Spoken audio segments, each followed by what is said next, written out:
Assalamualaikum warahmatullahi wabarakatuh. Perkenalkan, nama saya Alvina Deva, Stambuk B201190004, Program Studi Ilmu Sosiologi, Fakultas Ilmu Sosial dan Ilmu Politik Universitas Tadulako. Baiklah, di sini saya akan menjelaskan salah satu buku yang dapat saya resum, yaitu yang berjudul Strategi Perubahan Sosial, penulis Dr. Indradin, Sos MSI dan Irwan SPD MSI, penerbit The Publish. Buku tersebut ada dalam bab 2 yang dapat saya resum, yaitu yang berjudul Strategi Sosial dan Perubahan Sosial. Strategi sosial, individu merupakan makhluk kreatif yang mampu untuk menciptakan barang dalam setiap aktivitas dilakukan. Sejalan dengan itu, ada pada teori tindakan sosial yang dikemukakan oleh Max Weber bahwa seseorang melakukan tindakan ada tujuan yang akan dicapai dan manusia makhluk yang kreatif. Paradigma tersebut menggambarkan seseorang melakukan tindakan karena ada tujuan. Masyarakat bertindak tidak saja mengutamakan atas kepentingan, akan tetapi juga struktur yang mengakibatkan mereka bertindak dan berubah atas tindakan yang dilakukan. Perubahan mata pencarian yang terjadi dalam masyarakat tidak atas kepentingan sendiri, akan tetapi ada struktur yang menjadikan mereka untuk bertindak atas aktivitas tersebut. Kemudian yang kedua ada strategi interaksi. Secara teoritis terdapat dua syarat terjadinya interaksi sosial, yaitu kontak dan komunikasi. Kontak dan komunikasi terjadi tidak hanya dipengaruhi oleh tindakan yang dilakukan, melainkan ada respon atau tanggapan yang dilakukan oleh seseorang dalam melakukan aktivitas hidupnya.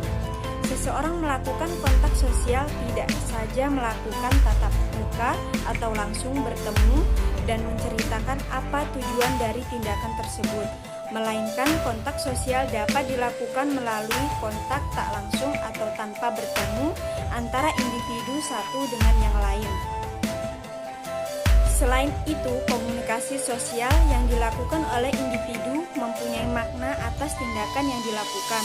Penafsiran atas makna seseorang tentunya dipengaruhi oleh kontak sosial yang dilakukan individu akan mempunyai penafsiran yang berbeda. Jika ia melihat warna, ia akan bertemu dan melakukan komunikasi.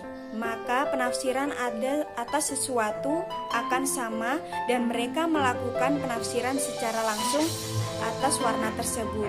Kontak yang bersifat sekunder akan membawa penafsiran yang berbeda atas tindakan dan apa yang mereka pikirkan, karena mereka tidak melihat apa yang terjadi dalam aktivitas kehidupan. Komunikasi mempunyai syarat dan makna yang tidak sama karena komunikasi dilandasi dengan simbol yang melakukan atau penilaian makna. Selanjutnya ada strategi perubahan sosial. Perubahan sosial yang terjadi dalam kehidupan masyarakat bukanlah salah satu proses perubahan yang terjadi secara mendadak dalam lingkungan kehidupan.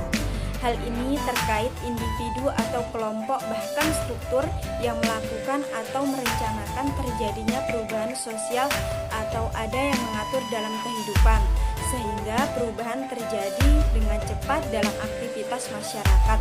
Mengenai pandangan tersebut, seseorang tokoh sosiologi, misalnya Comte, yang merumuskan dan mengeluarkan idenya bahwa perubahan yang terjadi merupakan keberadaan benda yang ada dalam kehidupan dan melebihi kekuatan dalam diri manusia. Jika kita analisis bahwa wujud benda bersifat abstrak atau tidak nyata atau tidak kelihatan oleh manusia, akan tetapi kekuatan itu yang mengatur dan berkuasa atas dunia, serta bisa kita terima dengan pemikiran atau akal sehat. Menurut Max Weber, perkembangan rasionalitas manusia merupakan kunci untuk menganalisis objektif mengenai arti subjektif serta dasar perbandingan mengenai jenis-jenis tindakan sosial yang berbeda. Untuk itu, Max Weber menganalisis bentuk rasionalitas manusia yang dibagi atas dua, yaitu alat dan tujuan. Yang pertama, individu sebagai agen perubahan. Individu merupakan salah satu target perubahan sosial atau di sini lain bertindak sebagai agen perubahan sosial yang mempengaruhi kehidupan sehari-hari. Yang kedua, ada struktur sosial sebagai target perubahan. Ada beberapa strategi perubahan sosial, yaitu yang pertama, strategi fasilitatif. Perubahan sosial merupakan perubahan kepada pola perilaku, hubungan sosial, lembaga, dan struktur sosial pada waktu tertentu. Agen perubahan sosial bertindak sebagai fasilitator yang dapat menyediakan berbagai sumber informasi, sumber daya alam, dan sarana konsultasi. Kemudian yang B, strategi radioaktif. Strategi radioaktif merupakan strategi yang menerima inovasi dan mengetahui segala hambatan yang terjadi dalam aktivitas masyarakat.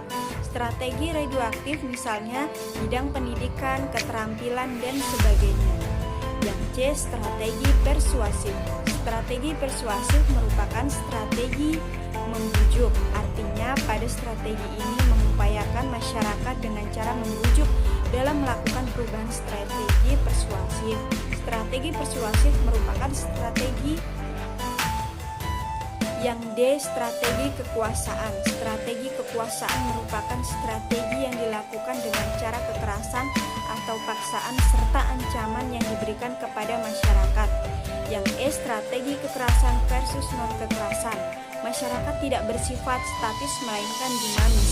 Artinya masyarakat pasti mengalami perubahan dan banyak permasalahan yang dihadapi serta tidak terlepas dengan konflik. Selanjutnya ada strategi bertahan hidup. Sumber daya alam merupakan salah satu mata pencaharian masyarakat untuk bisa memenuhi segala kebutuhan hidup, baik kebutuhan primer, sekunder, dan tersier. Kehidupan masyarakat pedesaan atau penduduk lokal sangat dekat dengan sumber daya alam yang mempunyai nilai atau makna untuk bisa beraktivitas dan bisa melakukan apa yang terjadi tujuan kehidupannya. Akan tetapi, tidak semua sumber daya alam dapat terpenuhi dengan baik, pasti keterbatasan dan aturan yang meningkatkan untuk bisa melangsungkan aktivitas perekonomian. Selanjutnya ada perubahan sosial. Manusia makhluk dinamis, artinya tidak ada manusia yang tidak melakukan perubahan dalam aktivitas kehidupan sehari-hari. Perubahan sosial terjadi karena manusia bagian daripada gejala perubahan sosial, dan perubahan sosial yang terjadi tidak saja satu sisi, melainkan banyak sektor dan faktor yang mengalami berbagai perubahan di berbagai bidang yang lain.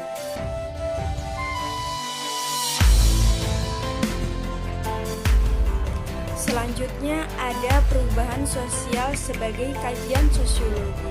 Sosiologi pada hakikatnya bukanlah ilmu murni, melainkan ilmu yang mengembangkan pengetahuan yang bersifat terapan. Kajian ilmu sosiologi adalah kajian tentang kehidupan sosial manusia. Kajian ilmu sosiologi membicarakan tentang hakikat dan sebab tindakan manusia melakukan sesuatu. Mengenal studi perubahan sosial telah menjadi fokus pada kajian sosiologi yang dipengaruhi oleh para ahli sosiologi. Pada kajian sosiologi perubahan sosial tidak saja dikaji dalam bidang proses perubahan, mekanisme perubahan, dampak perubahan, dan lain-lain. Akan tetapi kita bisa melihat lebih luas mengenai solusi yang akan diberikan oleh para ahli sosiologi atau para peneliti sosiologi terhadap kejadian dalam kehidupan masyarakat.